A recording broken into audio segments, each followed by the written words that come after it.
चला तर झटपट होणारा नारळी भाताची रेसिपी आज आपण पाहूयात। येथे नारळी भातासाठी मी 1 वाटी अख्खा बासमती तांदूळ स्वच्छ धुवून अर्धा तास भिजवून मग निथळून घेतलेला आहे।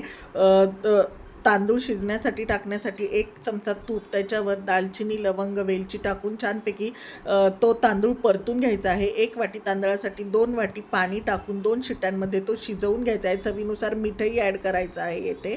त्यानंतर शिजलेला भात छानपैकी थंड करून घ्यायचा आहे प्लेटमध्ये।